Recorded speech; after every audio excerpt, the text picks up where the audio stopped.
So siya po ang bantam keeper ko dito.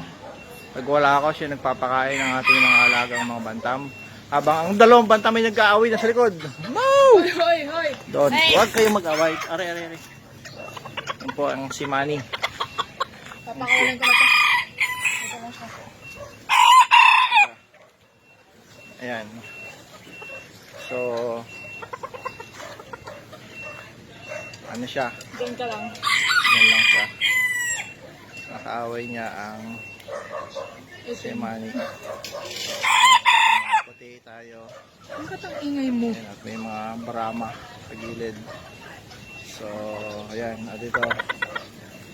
Ito po ang pinakamaingay.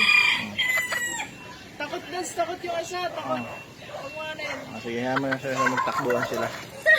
Ayan. Takot din yan doon. Yan po.